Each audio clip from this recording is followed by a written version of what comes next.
સમાચારમાં આગળ વાત કરીએ તો આણંદથી સમાચાર સામે આવી રહ્યા છે, જેમાં આણંદના નગરજનોને હવે મનપા દ્વારા આનંદદાયક ભેટ આપવામાં આવી છે। તો આ સમાચાર આણંદથી સામે આવ્યા। શહેર અને ગ્રામ્ય વિસ્તારોમાં ખાડાઓનું સામ્રાજ્ય જોવા મળી રહ્યું છે। રોડ પરના ખાડાઓથી ત્રસ્ત પ્રજાએ આંદોલન કર્યું। સ્થાનિક લોકો દ્વારા રસ્તા રોકોનું આંદોલન કરવામાં આવ્યું છે। ભારે વાહનોની અવરજવર પર રોક લગાવી છે। સમાચાર આણંદથી સામે આવ્યા, જેમાં ભારે વાહનોની અવરજવર પર હવે રોક લગાવવામાં આવી। મોટી સંખ્યામાં સ્થાનિકો આંદોલનમાં જોડાયા છે। સ્થાનિક લોકો દ્વારા આંદોલન કરવામાં આવી રહ્યું છે। આણંદના મોગર ગામના લોકો દ્વારા આંદોલન કરવામાં આવ્યું। રસ્તાઓ પર ખાડા રાજને કારણે સ્થાનિકોને હાલાકી પડી રહી છે।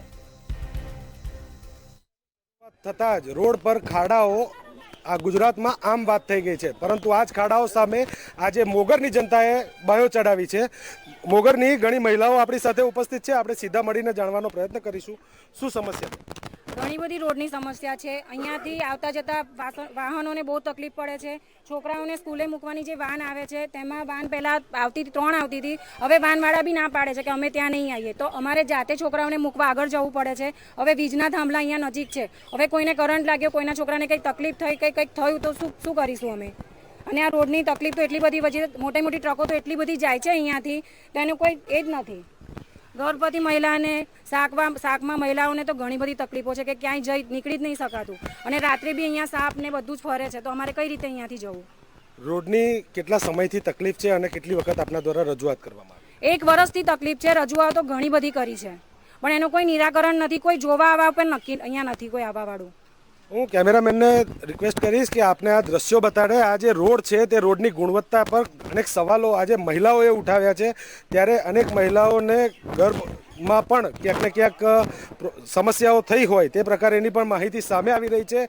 ત્યારે અધિકારીઓને અમે કહેવા માંગીએ છીએ કે આ જગ્યા પર પોતે આવે અને પોતે આ જગ્યાનું નિરીક્ષણ કરે, અને જે પણ જરૂરી કાર્યવાહી કરવાની થતી હોય કે જે પણ કોન્ટ્રાક્ટરની બેદરકારી સામે આવતી હોય તે કોન્ટ્રાક્ટર સામે તાત્કાલિક પગલાં ભરવામાં આવે, અને જે પ્રકારેની કાર્યવાહી કરીને રોડ જ્યારે સંપૂર્ણપણે સ્વસ્થ બનાવવાનો થતો હોય ત્યારે એને બનાવવો પડે, તે પ્રકારેની માંગ આજે મહિલાઓએ ઉઠાવી છે।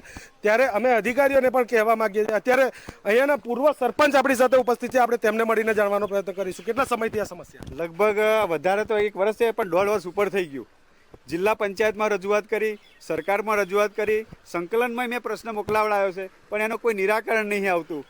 અને જિલ્લા પંચાયતમાં ચેરમેન બાંધકામ સમિતિના જયવંતસિંહ ચૌહાણને રજૂઆત કરી, એ રૂબરૂ અહીં આવેલા અને એમણે જોયેલું, એક બેસણામાં આવેલા અને બેસણામ સમયમાં જોયેલું। તે સમયમાં એસો તરીકે જેવી પ્રજાપતિ હતા, જેવી પ્રજાપતિને બતાવેલી કે આ સમસ્યા જુઓ તમે, તમારા છોકરા હોય તમારા છોકરાની શું સમસ્યા થાય। પ્લસ સાઈડમાં અડીને લોખંડના થાંભલા આવેલા છે, થાંભલા અડીને જાય અને ચોમાસામાં કરંટ ઉતરે તો કોકનો એકનો એક દીકરો હોય, વાલ્સ હોય, દીકરો મરી જાય તો એની શું પરિસ્થિતિ થાય, એ બધી આ લોકોને સમસ્યાની ખબર નહીં। પ્લસ એક આ અંબેવિલા સોસાયટીમાં એક ઘર છે, પ્રેગ્નેન્ટ છે, 9મો મહિનો જાય છે, એમને ખાલી કરીને બીજે ભાડે રહેવા જવું પડ્યું છે આ સમસ્યાને કારણે। અને સેન્ટ્રલ વેરહાઉસ આવેલું છે અહીંયા આગળ, સેન્ટ્રલ વેરહાઉસમાં ગોદીથી માલ આવે, સીધો અહીંયા આગળ આવે, 40 ટન ગાડી ભરીને આવે, દરરોજની 100 થી 200 ટ્રકો જાય, અને પાછી સપ્લાય કરવા પાછો એનો એ જ માલ બીજા દરેક ગામડામાં જાય, આ જ રસ્તે જાય। એના કારણે વધારે ખાડા પડી જાય છે। જે ખાડા પડી જાય છે એની વિકટ સમસ્યા થાય છે। ચાલીને જવાનો પણ ભય રહેશે। રાતના સમયે તો અંધારું હોય અને સાપ નીકળે, કંઈ નીકળે તો ઝેરી જાનવર નીકળે, કરડે, એની શું સમસ્યા થાય એ લોકોને ખબર નહીં। અને ઓફિસમાં બેસીને બાબુ રેત કર્યા કરે છે। અમે ઘણી રજૂઆત કરી, 1 કલાકથી ફોન કર્યો છે, પણ હજુ સુધી આવ્યા નહીં। જિલ્લા પંચાયતના પ્રમુખને કર્યો કે 12 ટ્રકો નાખી, તમને 1 ટ્રક દેખાય છે મેં કપચી નાખેલી? આ જગ્યા અહીં જોઈ જાઓ, બતાવો 12 ટ્રકો તમે નાખી હોય તો 12 ટ્રકોની જગ્યા બતાવો, કઈ જગ્યાએ તમે નાખી। કપચી નાખવો કોઈ સમસ્યાનું સમાધાન છે? કોઈ સમસ્યા નહીં। મેં એમને કહ્યું તમે આરસીસી બનાવો, સાઈડમાં ગટરની પણ જગ્યા બતાવી, ગટર અહીં બનાવો, અને રોડે મેન ગટર આવેલી છે એમાં જોઈન્ટ કરી દો, ચોમાસા પૂરતું તો પાણી જતું રહે અને કોઈને તકલીફ ના પડે, પાણી ભરાય ના રહે।